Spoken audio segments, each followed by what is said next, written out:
सद्गुरुदेव भगवान की जय। श्री सीताराम सरकार की जय।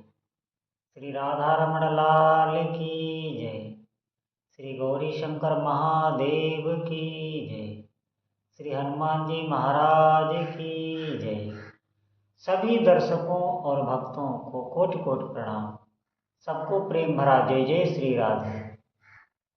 सभी दर्शकों और भक्तों से प्रार्थना है, कृपया आज का सत्संग बहुत महत्वपूर्ण है और बहुत ध्यान पूर्वक आप सुनें। आप जैसे भी हैं, जहाँ भी हैं, जिस अवस्था में आपका जीवन यापन हो रहा है, आप वहीं रह के अपनी श्रद्धा को बचाइए। वहीं रहते हुए आप भजन कीजिए, सत्संग कीजिए।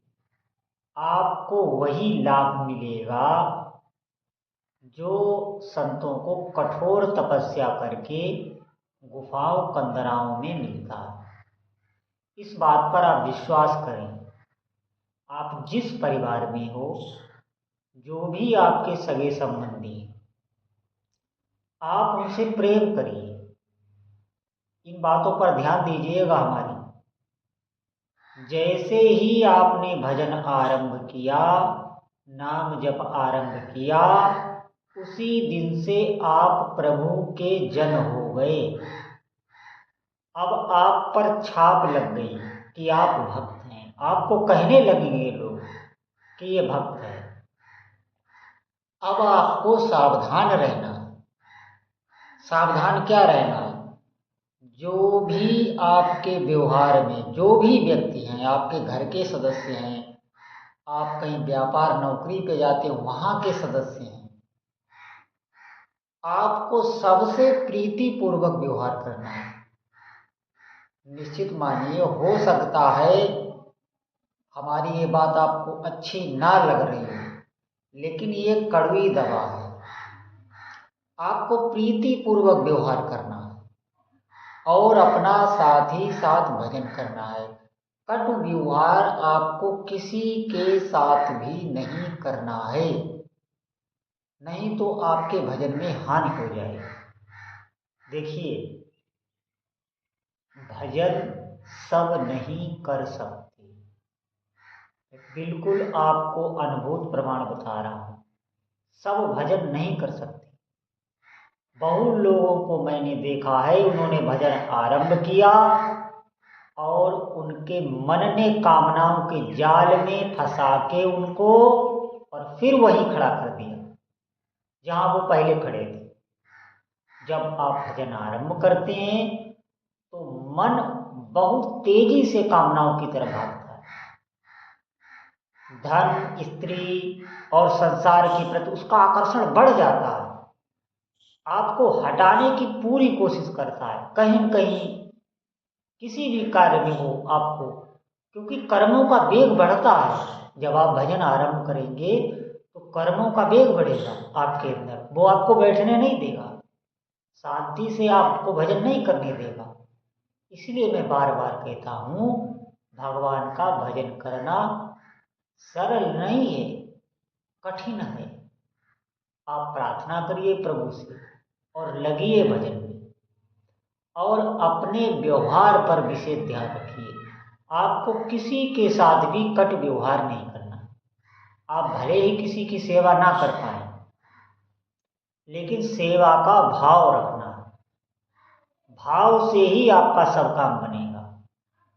देखिए, भजन करने वालों का थोड़े समय बाद ऐसा दिव्य भाव बनने लगता है कि उनको पल पल अपने इष्ट देव की अनुभूतियां नजर आने लगती। पल पल, जैसे अभी हमको ऐसा लग रहा है कि प्रभु बहुत दूर हैं कहीं, ऐसा बिल्कुल नहीं। वो आपको बराबर दर्शन दे रहे हैं किसी न किसी रूप में, लेकिन हम इतने विक्षिप्त रहते हैं, हमारी बुद्धि इतनी एकाग्र नहीं है, हमारे अंदर वो दृढ़ विश्वास नहीं है। अभी हम उनका इंतजार नहीं कर रहे हैं। निश्चित मानिए, भजन से ये होता है, हर पल आपको उनका इंतजार रहेगा अंदर। जैसे मैंने कहा ना, कोई संसारिक प्रेमी हो और उसका प्रेमी कहीं विदेश चला जाए, बाहर चला जाए, तो उसे इंतजार रहता है। कहीं से खटकी आवाज आई तो वो देखेगा कहीं आ तो नहीं गया, ऐसे इंतजार रहने लगता है। आप हमारी बात को समझ पा रहे होंगे। जैसे आपसे कोई आपकी बहुत अमूल्य वस्तु ले जाए और कहे कि मैं अभी ला रहा हूँ, तो आप उस समय इंतजार में हो जाते हैं कि कब ला रहा है, कब ला रहा है।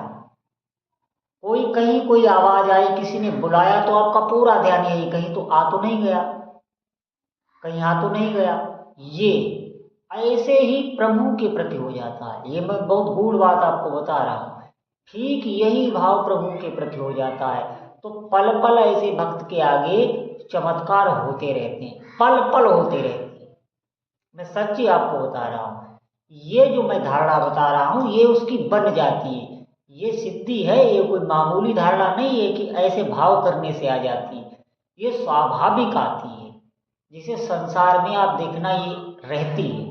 आप देखना कोई भी अमूल्य वस्तु आपको मिलने वाली हो, कोई लाने वाला हो, तो आपके अंदर जो उसका इंतजार रहता है वही रहता है इष्ट देव के प्रति। हो जाता है थोड़े समय बाद। लेकिन अब सवाल ये उठता है कि भजन हो कैसे? भजन बन नहीं रहा, भजन में मन कहाँ लग रहा है, बार बार हट रहा है। कोई नियम नहीं ले पा रहा हूँ, कोई निष्ठा नहीं, नाम जपने कभी करता हूँ कभी छोड़ देता हूँ। ये हमारे अशुभ जो पाप कर्म जिन्हें हम कहते हैं, ये उनका साया रहता है। तभी हम नहीं ये कर पा रहे। निश्चित ध्यान रखना, आप करते रहिए, आप सत्संग सुनते रहिए और आप करते रहिए। और ये जो मैंने आपको भी बताया है कि किसी के प्रति दुर्भावना न रखिए, चाहे वो कोई भी हो, उसके प्रति दुर्भावना मत रखिए। आपको अगर आप अपने अंदर दुर्भावना रखेंगे तो भजन आपके अंदर प्रकाशित ही नहीं होगा, आपका मन ही नहीं बनेगा, व्याकुल कर देगा मन आपको, आप भजन नहीं फिर कर सकते। दुर्व्यासना हमें नहीं रखनी किसी के प्रति। अगर किसी ने हमारे साथ गलत किया है तो मैं निश्चित आपको बता रहा हूँ, आपके जो कर्म है उसी ने उसको प्रेरणा की, तब उसने आपके साथ ऐसा किया। आप विश्वास रखें इस बात पर। देखिए, ये अध्यात्म है, श्रद्धा का विषय है, विश्वास हमको करना पड़ेगा। निश्चित मानिए विश्वास करना पड़ेगा। एक एक बात सत्य है, आपको विश्वास करना पड़ेगा। भजन में बहुत सामर्थ्य, निश्चित मानिए।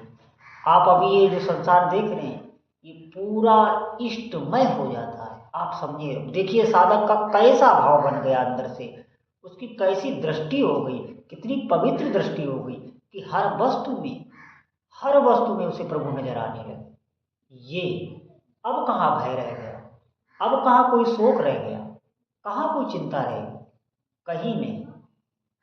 जब मैं आपको बता रहा हूँ, अभी हो सकता है ये आपके अनुभव में ना हो, जो ही साधक को अपने इष्ट देव का सानिध्य का अनुभव होता है, मैं सच आपको बता रहा हूँ, कोई भी नहीं बता सकता कि उस समय साधक की क्या स्थिति होती है। अद्भुत अद्भुत स्थिति होती है, अद्भुत अद्भुत भाव आते हैं, बैठे बैठे ही दृश्य बदल जाते हैं, बैठे बैठे ही भाव बदल जाते हैं। कुछ भौतिक कोई वस्तु से नहीं मिली, ना किसी भौतिक वस्तु की उसके अंदर खुशी है। जैसे अभी क्या होता है, हमारे अंदर जो खुशी होती है वो किसी न किसी भौतिक वस्तु को लेकर होती है। कोई न कोई ऐसा कार्य, कोई न कोई ऐसी वस्तु जो हमें प्रिय हो, उसको लेके खुशी होती है। अभी ये भागवत सुख का हमें बोध नहीं हुआ है। थोड़ा सा भी अगर आपको जिस दिन रस मिलने लगेगा, आप निहाल हो जाएंगे। ऐसे ही नहीं, लोग घर बार सब छोड़ देते हैं, पूरा अच्छा राज वैभव छोड़ देते हैं और भगवान के भजन में लोग लग जाते हैं। इसका जो सुख है वो सात्विक सुख है, इसे परमानंद कहते हैं। उसे हम नहीं भी समझ पा रहे, वो इंद्रियों का विषय नहीं होता है।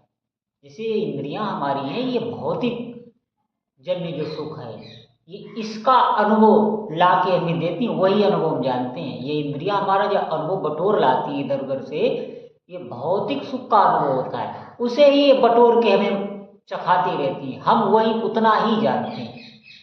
जो आध्यात्मिक सुख है, जो भजन का सुख है, वो इससे बहुत अलग है, इसकी और उसकी कोई तुलना नहीं। और एक बात और बता दूं, वो वाणी का विषय नहीं, उस सुख का कोई वाणी से नहीं कह सकता। निश्चित मानिए ऐसा ही है, वो कह ही नहीं सकता। आप उसको जब खुद अनुभव करेंगे और जब कोई कह रहा होगा वही बात, तब आप उसको समझ जाएंगे। क्यों? क्योंकि आपने उसका स्वाद चखा है, आप उसको समझ गए। ये होता है इसमें। कहने सुनने का सिर्फ संकेत मात्र से आप समझ सकते हैं इसको, बाकी इसका कोई विवरण नहीं कर सकता। वो बता नहीं सकता कि आपको भी अनुभव में, सुनने में ही अनुभव में आ जाए, ऐसा नहीं है। निश्चित मानिए संसार में विषयों में सुख नहीं है, सुख भगवान के भजन में ही है। मैं बार बार ऐसा ही कहता हूँ। इसलिए हमें निष्ठा से भजन नहीं छोड़ना है, श्रद्धा को बचाना है।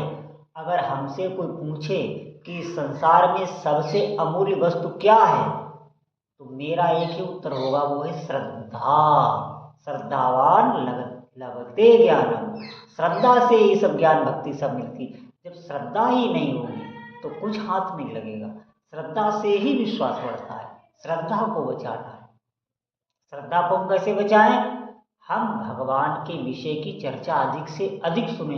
हम वो चर्चा ना सुने जिससे हमारा भाव कम हो, हमारा शास्त्रों से बुद्धि ही हमारी संशय करने लगे शास्त्रों की, ऐसी बातें भी नहीं सुनना।